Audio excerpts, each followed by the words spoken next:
is up? This is Los, and this is The Talking Place. And I'm here joined today by an old friend. So go ahead, introduce yourself, and you know, a little basic thing about what you do. Yeah, thanks for having me, Los. My name is Desiree, and Los and I met at the start of my career in PR and media relations when I was working at Wilton.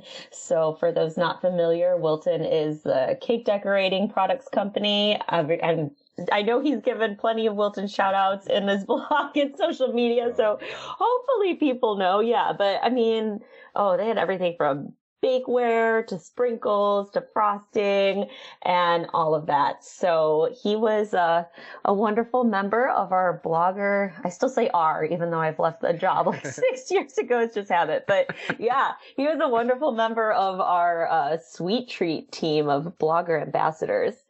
And we've kept in touch since then. Oof, that's so ancient back then. Like, it is. Just think, because it's weird, like, when I think about it, you know, because that was like when I almost first started the blog. Yeah. And you know, if you don't know Wilton, like, you're living under a rock, I think. Like, even if you're not, you know, into any sort of baking or anything, you have gone through a store and seen some sort of Wilton product or something. So, yeah. And I would always tell people when I worked there, like, you may think you don't know us, but you probably do. Yeah.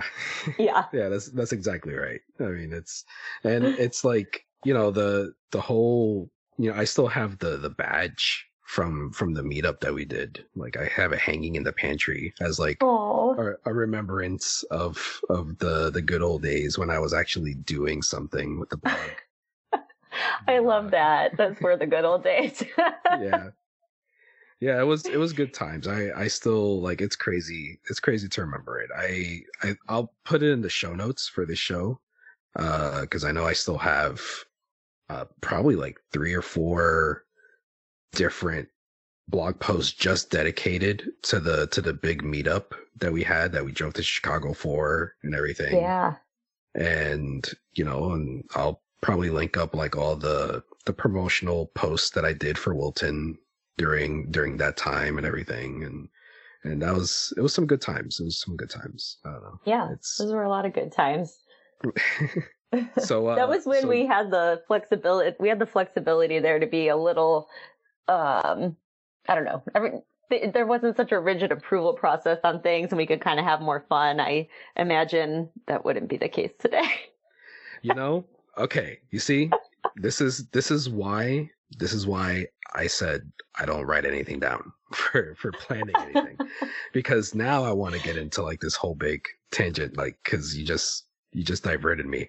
But it's like the way it was back then, the way things were is so different now compared to back then, you know. And it's like, just from a blogger's standpoint and from like your side, the company standpoint, it is just like 2 totally different worlds. Because back then you were able to, like, I forgot how it even was that you told me that you found me. Like, there was some post you came across or whatever, and it's like you said, you had the freedom to see someone and be like, I'm going to contact them and give them this opportunity, you know, and then just go from there. And it's like my blog, what I was doing,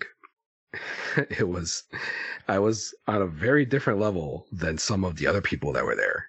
And it was like, you know, I always felt like I was on the low end of the people that were creating things that were on the same team as me. You know, like, I always felt like I was not on par with the stuff that they were doing.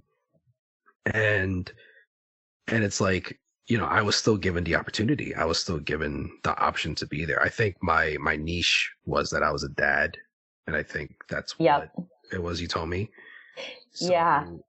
And I remember at the time we were just interested in having more, like, we needed a variety of backgrounds represented and needed some more male bloggers too. And I think when I stepped into the role, again, this is going back way, so hard to remember, but I'm pretty sure the person that was in the role before me had like curated a list just from searching the, whatever tool we were using at the time to track mentions and pick up, maybe posts on blogs or social media and kind of pull it together that way. And I remember also we just had a lot of, different, bloggers with different audience sizes, and some were more maybe like holiday focused, some were more recipe focused, tried to just have a variety overall. But I mean, I didn't know anything about working with, quote unquote influencers when I stepped into that role. So it was kind of figured out as you go. And it's not something I've continued on with my work. So I know it's changed a crazy amount. I'm not even sure what influencer management looks like these days from that standpoint, but yeah, it was a good experience. Yeah, definitely. It's something that it really stood out for me. Like that was one of the biggest things that happened to me as far as my blog went, because I've gotten promotional opportunities before for like other companies, other things to do. Like I did some stuff with Pillsbury here and there. Oh yeah. And it was like, again, that was a connection that I had with the person at Pillsbury that found me, that liked what I was doing and that wanted to connect and want to do stuff. And I remember she left and she was like, this person's going to be taking over for me. And if you have anything, go through her or whatever. And the first thing that I went to this new person with, she was like, no, we're not going to do that. I was like, oh, okay, well, this is done. This is, yeah, that's such a bummer. So it's like, it's all about the people that you connect with whatever, even if it's a big company, if you have that one person, it doesn't really matter what you're doing. If the next person doesn't like you, then they're not going to go with you. So it's like back then, that's what it was. It was person to person. It felt like right. More of the like relationship building aspect, if you will, and just connecting. Absolutely. Yeah. It was good times. I mean, I still like, if you look back, like you could go to the links in the show notes and see all the stuff or whatever. But I did not belong. Like I was not, I did some stuff. I pulled some stuff like out of thin air and made it work, and it was good, but it's like for the most part, compared to the other ones, to the other people there, like there was some talented people. And, I'm there with my Darth Vader, avatar, my very copyright infringement avatar. Did anyone ever come after you for that? No. Oh, no, good. I You flew under the radar on that one. Yeah, I did. Because that was back then. That was like, yeah, it was like the Wild West back then. And, it's funny. I have that picture. I remember I took that picture of it was the welcoming board for the event that we had. And all the bloggers had their icon there, all their like, fancy looking things. And my Darth Vader logo is right there. Like just a sore thumb standing out. Like it was horrible. Selling yourself short. Come on.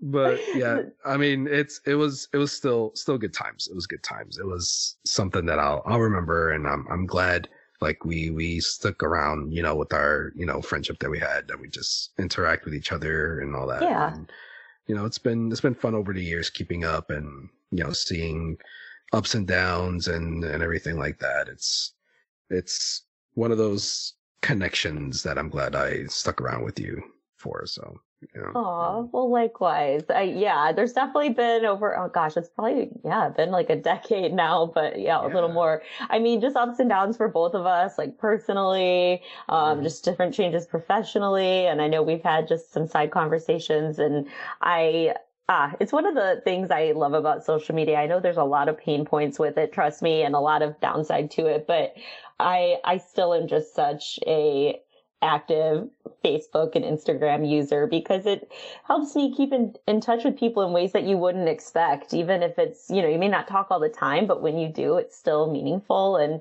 there's been fun ways I've connected. Like this trip we went on in September to Oregon, part of the inspiration for going there, besides my husband's uncle living out there and knowing we needed to visit, was a girl that I only met her one time in college. She was dating someone that was on our college newspaper staff, and that group would get together a lot.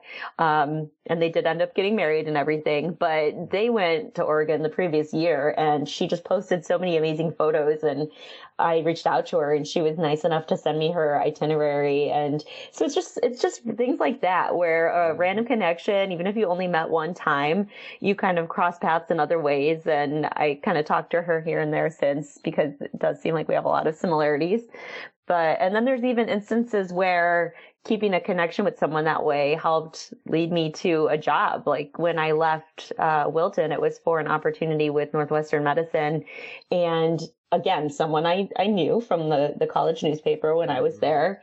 And I think she was a senior when I was a freshman, but we were still connected on Instagram, and I sent her a note saying, "Hey, don't you work here?" And she helped she just helped get you out of the applicant tracking system when you're applying to jobs. Yeah. And I was able to say, "Oh, the person you'd be working for, her office is literally next door to mine. Let me let her know that you've applied." And a lot of those connections have really helped me along the way. Even at Wilton, it's going back to a girl I had a journalism class with. She was working there as a product manager, and I saw the open position. Same thing. Reached out to her. It helps out when you're applying to be able to put a name in that referral box and just have someone vouch for you. And I'm really, really grateful that throughout my career, there have been a lot of times where people helped push me ahead a bit or give a recommendation. And I really do try to pay that forward whenever someone reaches out to me for the same thing. As long as I can vouch for their character, I'm happy to help. Yeah. Like doing a stupid podcast. Coming on here and recording something for a few minutes. Oh, it's good. Yeah. It's like it's always good. Like even if you're not keeping connections to just try and keep a bridge open for something professionally, it's like you keep a connection because you have a connection with someone. Yeah. So it's like it's good to keep it open, good to stay in touch and all that stuff. Like I haven't it's been a while now that I've been off of social media for the most part, Mm-hmm. And it's been hard because there's a lot of people that you make friends with on social media and that you are always interacting with, you're always talking with, you're always doing whatever. And it's not until you step away from social media and you look at it and you say, okay, I'm going to take this connection somewhere else, more mm-hmm. personal, more whatever.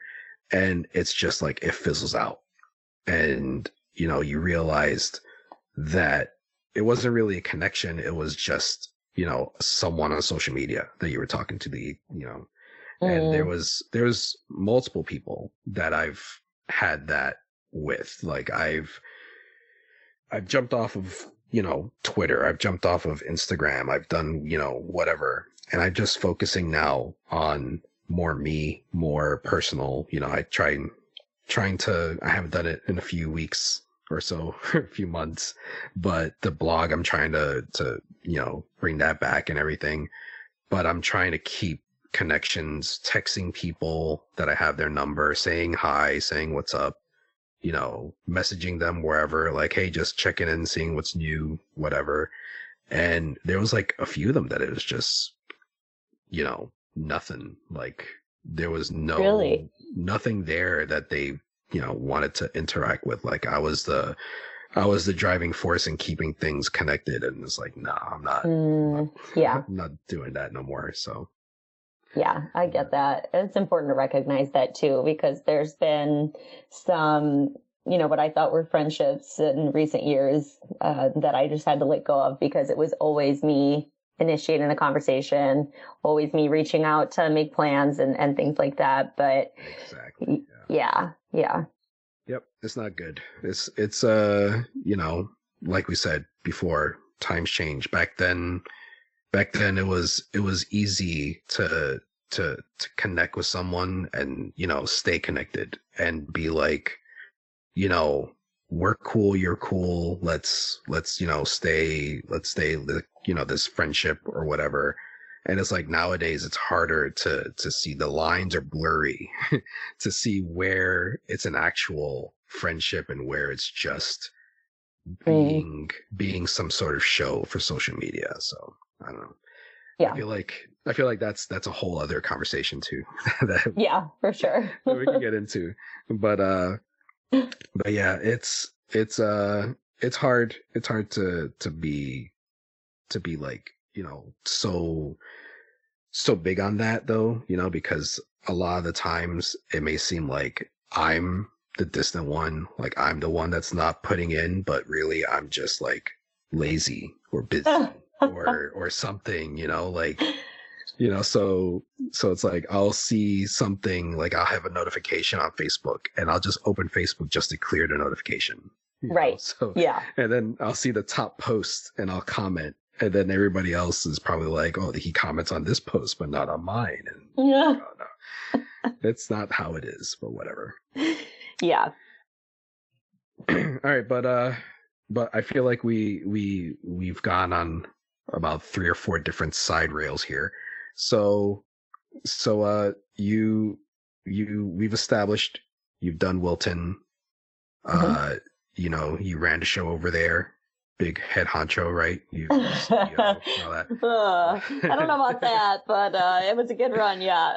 Yeah, it was a good run. Good run. So you are currently you're the big person, the go-to person that decides for like, the Oreo flavors and stuff, right? Like you have the big thumbs up, thumbs down. Yeah. So that's a misconception when people hear who I work for. Yeah. So now my role so the title is Global Media Relations Manager at Mondelēz. What the global part really means is that I represent Mondelēz International as the corporate parent brand. So underneath that, we have Oreo, like you mentioned, Chips Ahoy, Triscuit, Cadbury, Toblerone, Milka Chocolate, and a lot in Europe, all sorts of brands, all sorts of snack brands around the world. So I do sometimes get to work on some of the new Oreo flavors. I do know about a couple interesting things for, in the works for next year. But yeah, that work comes down to our actual Oreo brand managers and marketing teams. And they're the ones close to, just looking at consumer data about trending flavors or potentially partnerships. There were 2 big ones this year. We had Post Malone at the beginning of the year, the Post Malone Oreo, and then Selena Gomez. So yeah, they work on all the cool stuff like that. And sometimes I'm lucky enough that being in my comms media relations role, I get to help support the communications plan and messaging a little bit. But again, it's all through the corporate Mondelēz lens where my role sits. Yeah. Gotcha. So that can include, and I was just going to add in, so that can include, support for the executives if they're involved in an external speaking event or a media interview. It may involve pulling together talking points for them and prepping them for an interview. And that goes all the way through to, the VP level as well. I'm supporting a lot of people on our marketing team right now and our tech team with, again, just different media interviews that they may be involved in. And then anything that's just external facing messaging, I help work on along with, the rest of my team, and then going to my manager a lot for, a sign off or a gut check, which she's really great about. There's times where I just, I want to make sure, is this on the right track? Is this what we want to be saying? So, yeah, it's been it'll be coming up on 4 years there next spring, which is crazy. It's gone by really fast. That is crazy. Yeah. So yeah, you sound important. I mean, it's it don't like, you telling me not to sell myself short, but you sound like you're up there. You mentioned Post Malone and Selena Gomez. Out of context, this is gonna sound weird, but they were delicious. They were Yes. they were good. You have insider information on future ones. Maybe we could get those out of you before the show's over. Yeah. Nice try. but I know I shouldn't have said something. I should have slept it in there. But yeah, you mentioned it's a huge company. Like it's worldwide. I mean, yeah, the scope that you guys take care of. I know I have some listeners in the Netherlands. Nice. We we all talk, we're all like a group of friends or whatever. It blows their mind the amount of Oreo flavors that we have here. How can we get more flavors in the Netherlands? I guess is what I'm saying. Oh, yeah. Yeah. And it's something where I'm not, I don't have direct visibility to the process, but from what I know, the different, the different countries and regions have to buy into a program essentially. So if there's like a new flavor that they feel could be in, several different countries and different regions, that marketing team will kind of open up the opportunity. Like, okay, here's what the flavor or the collaboration is. And they'll see who wants to be able to put marketing spend and like sales backing and all of that behind it, because then sales has to, sell it into the retailers and make sure that there's going to be enough sell through of the product. And then sometimes as well, so all the different marketing and sales teams, there's the global level, of course, which would be all encompassing, but then there's all the different business units that are operating at that local level. So sometimes since they're local, they're the ones best suited to know what's trending in their area, what would be a big hit. I know that there's been some in the UK that we didn't have here that I was jealous of. Like there was a Pac-Man Oreo, and that was, I think, earlier this year. The years blur together. It could have been last year, but yeah, I mean, it just is kind of up to sales and marketing of what goes where. That it sounds a lot more complicated than it should be. It is complicated, and I probably, if anyone's listening and I had that wrong, but I think for the most, yeah, I mean, that's right. It sounds like again, like I can't help but think like how it was, like, we said it already, like the way it was back then in Wilton days, how much easier things were, and like now it's just like I guess we get older, we evolve, and things get more complicated. Yeah. But, and it's been super interesting for me to come into this role because it was, my first time working for a global company, first time working for a publicly traded company, first time working for a Fortune 500 company. It was a lot and the organization truly is so massive. I mean, 4 years in, I'm still connecting with a lot of different people, and it'll be hard sometimes. A former coworker might reach out to me about, oh, I saw this open position I'm interested in applying for. Can you? And for me, it's like, yeah, I have no idea who that person is or where that team sits. I can't.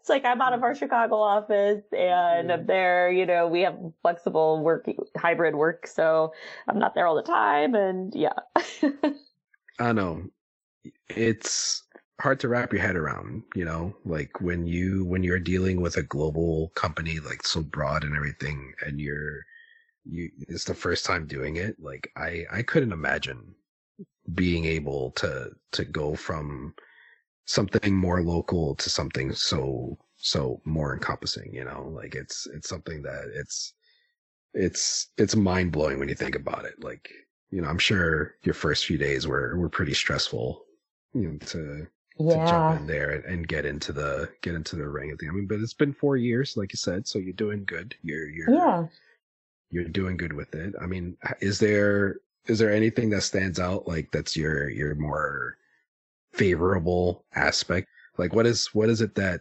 you look forward to the most with what you're doing? So actually, this is the one piece I didn't expect going into it, but it's my connections with people around the world that is my favorite part of the job.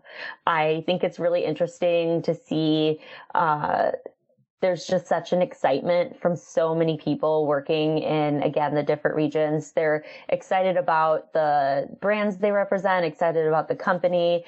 And the cool thing about the company is so many of these brands have been around for generations. They have such a following, and just knowing, like I'll use the example over in Europe with like Cadbury or even Côte d'Or chocolate. It's something where, again, over the years, maybe it's something where a grandparent or a parent shared it with them, and it just has this emotional tie. And so there's just a lot of that for the brands that Mondelēz has, which I think is really cool. Funny story for me, when I was interviewing for this job, my dad is like I say he's Chips Ahoy's #1 fan. He has just always loved them. And they're only a few years, Chips Ahoy celebrated its 60th birthday last year. And my dad is going to be 67, I think, this year. 66. Oh, and yeah. Perfect. And so, yeah, he's like, oh, I've been around since the dawn of Chips Ahoy, and they've always been his fave. So when he found out I was interviewing for this job, he's like, oh, you better take that job because I want my free packs of Chips Ahoy. Oh, man. It's so funny. But yeah, so just you just have connections on a lot of the brands in different ways. And, going back to the initial part of this, yeah, every time I get to just connect with someone in another country, I think it's the most amazing thing. And if I would have known that I'd love this international aspect of the job so much, I would have probably pursued things a little differently in college and tried to jump into this work sooner. But I'm just grateful that I ended up where I am and have the opportunity to do it now. And it's been really great and really eye-opening. Like, it's really awesome to hear. The people that you work with and you yourself, like, you share this passion for it, like a lot of people, you don't hear that with the jobs that they have. It's most of the time it's like, oh, I got to go to work again. Right. Yeah. I mean, I'm sure everybody has those days like that, but sure. Yeah. But, for the most part, it's good to hear that, that you guys have a connection like that. And, it's like your dad with Chips Ahoy. It's, it's good that the connection has to do with something like that, something that ties to memories, and I think that's a huge thing to be thankful for. I think, I mean, it's when you're dealing with these big global companies, like, like the one that you work for now, it's like, yeah, face value, they're a big, huge company and, millions of dollars all over the place and, all these different people working under them, and it's like, it's a company, it's a business. Mm-hmm. But, down to the bottom level of it, like to the base, it's about what it is they're doing for each person, like for your dad is Chips Ahoy, right. Yeah. For someone else, it's like, a different candy bar, or it's a different, mm-hmm. The original Oreo is classic. And I'm sure it shares a lot of memories with a lot of people, like, nostalgia rooted deep into their childhood, like their father always gave them a pack of Oreos in their lunchbox or something, like, so it's like, exactly. Yeah. There's always that stuff that's rooted deep in there. And I think that's awesome that, you guys share some part of it. I think that's, what you're saying, that, you have that passion for it and you share that with a lot of the people that you work with and you look forward to it and everything. So that's an awesome aspect of it. I'm happy to hear that people, on this level of like, in a business, in a company, like they still have passion like that. Cause, nowadays it's all you hear is like the doom and gloom and the negative of, working for multi-million-dollar companies and all that stuff. So it's good to hear that there's still passion out there. Yeah. Yeah. And I know a lot of it comes down to the company culture as well. And the culture at Mondelēz is really great. There's just been so much. It does come from the top down, and I think they do an amazing job of continuous leadership training. I'm certainly blessed with an amazing manager. She's the best manager I've ever had. She's someone that consistently pushes you, advocates for you, someone that you learn from, someone that you have the autonomy to do things by yourself. But like I said earlier, if you need to run something past her, that you're completely comfortable in doing that as well, or just asking for her insight without feeling as though, it's a bother or it's something that you should know. She's just such a great person to learn from. And I'm really, really lucky and thankful. Yeah, that's good. That's awesome. I mean, that's what it's about too. when, Yeah. When you have your job and you have everything, all your stresses and everything like that, a good manager, like the person above you, is going to make or break your day-to-day life. So absolutely. And it's hard because you can't control that. Yeah. So exactly. Yeah, some of it, I just feel very lucky. Yep. I would be counting my stars. Yeah. It's a good thing. Good position you're in. I mean, yeah. I don't know why you left Wilton, but I'm sure you're doing good here. So thanks. Oh yeah, and for that, that was one of the things I had in my notes to talk about. Is just it was just time to move on. I was there for 6 years, and I think it's important to keep embracing different opportunities and learning and growing. And just something. I'm still fairly early into my career when you look at it. It's been like 12, coming up on 12 years, and just in that amount of time, I've seen, colleagues in completely different lines of work where they're so frustrated or stagnant is a word I use a lot. Like, just don't become stale, I say. Yeah. Just you have to know when it's time to move on. And I've seen people be stuck and be very frustrated by it. And I know that, hey, I get that it's not easy to put yourself back out there again and start all over. But for me, when the opportunity came up to just move into something different and do storytelling in the healthcare space, it was really interesting to me. And I loved that job. I met some really incredible people who overcame some difficult, circumstances or diagnoses, and also got to talk to a lot of incredible doctors that helped them along the way. But funny enough, Mondelēz found me. I wasn't applying for jobs at the time. I didn't even have an updated resume at the time, but they contacted me on LinkedIn. And again, just seeing the name and knowing the brands involved, it was okay. All right, we better at least have the initial conversation and see how this goes. And obviously, I'll give him a obviously shot. it worked out. Yeah, obviously it worked out. And I was like, it was a hard choice, but I said to myself at the time, like, I believe this door opened for me for a reason, and I would be foolish to not go through that door. Oh yeah, definitely. Yeah. And it was the right choice. It's like, I don't know. I got some time. Yeah, we could have it. Yeah. That's fine. Yeah. So that's interesting that they came to you, huh? So yeah, that was nice. That was the first time that happened to me, so that felt pretty good. Yeah, talk about opportunity knocking. Exactly. Yeah. So if I ever get an email that you guys are looking for bloggers or whatever, or something, some sort of influencer type stuff, I'll keep my options open for you guys. It's fine. Yeah, good. Thank you. So let me see. It's holiday time. Yeah. Right? So we got Thanksgiving here, the forgotten holiday. Oh, I get so sad when people say that, because Thanksgiving's like my favorite. Yeah, I've been in this I don't know, for the past few years, right? November 1st has been Christmas season starting.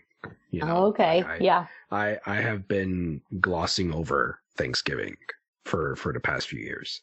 And I think it started when like COVID was going on, Yeah. So when COVID's going on, it's like, man, like this world, it's right. It's like, let's get some happiness in here, So it's like the very first day that it was possible, like I was putting out Christmas stuff and I was doing, whatever had to be done for Christmas. And, it's like skipping Thanksgiving, and I think this year, like, I don't feel different. Like we have we have the Grinch tree up already, like Yeah. if I had more time, I would have more Christmas decorations out already, basically. But for the most part, I'm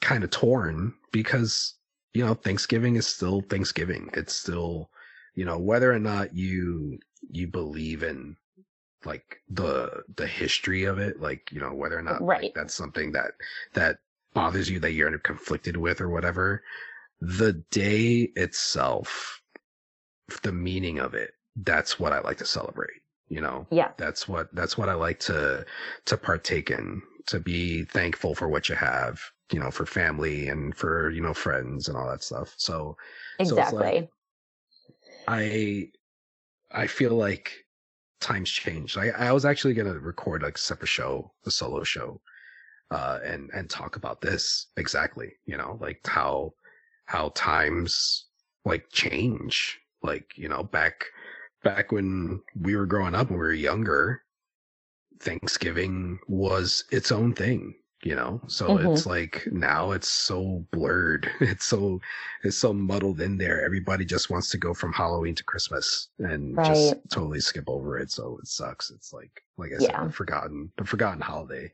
so. Totally.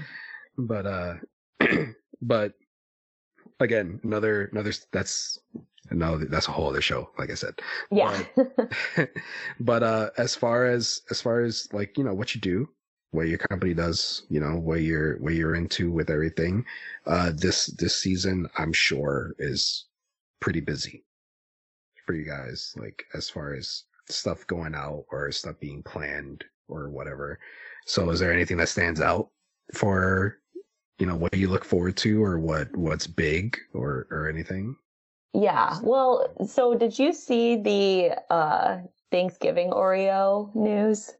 No. This was really big last week. All the media outlets were reaching out to our brand team for samples. But yeah, our Oreo team put out, you can only order it online, but it's an Oreo tin that has 6 different Thanksgiving flavors. So, I mean, like creamed corn is one of them. I think there's a stuffing. Yeah, so that's really interesting. It's something new that hasn't happened before. I'm curious if we'll be able to get our hands on them. You'd be surprised sometimes, even us at our global headquarters, it's hard to get the flavors all the time. So yeah, I think that's something that I should check out just because it's so unique. I'm sure if it does well, it'll be back. If I knew about that, that's what this whole show would have been about. Like, it would have just been like that is the elephant in the room. Like that would have been it. I'm glad you didn't tell me about that before. Yeah, early on, right. Here, I'm pulling it up for you so we can, the news was out all last week. So the flavors are, it looks like, okay, they still need a notification online maybe, but hold on. There's pop-ups happening that I need to click away from. Okay, so there's 12 cookies in there, 6 different flavors, so 2 of each. Cranberry sauce, pumpkin pie, turkey and stuffing, creamed corn, sweet potato, and caramel apple pie. So, yeah. Oh man, I'm looking at it right now. So, yeah.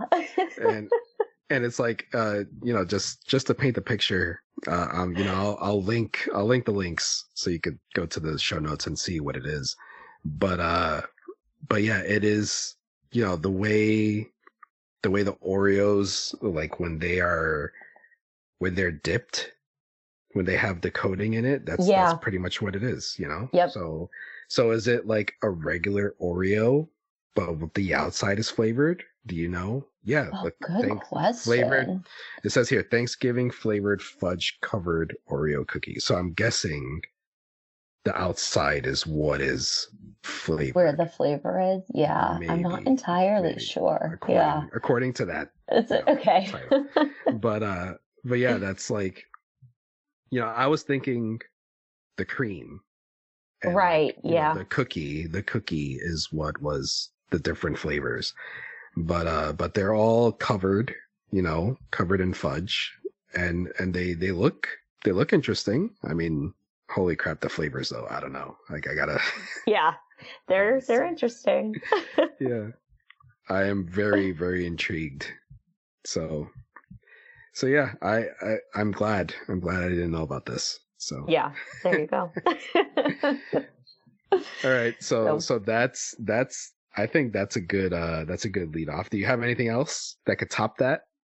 I mean, nothing that I can share. Sorry. Oh, see, that was it. I tried to sneak it in there. You did. Yeah. I try to be subtle too, like not anticipating anything, Like, that's so funny. It's okay. It's all right. You know what I will say though? It's a tip for any Oreo fans. This is always like my fun fact I share if there is, I don't know. You have one of those things at work where you have to share something about with products and whatever. Besides the part about my dad and Chips Ahoy, I also always tell everyone I can only eat my Oreos if they've been in the fridge. Because that's just something we did growing up. I guess my mom likes them that way. And I thought everyone keeps their Oreos in the fridge. This was like weird to me when we go to a friend's house and they were room temperature.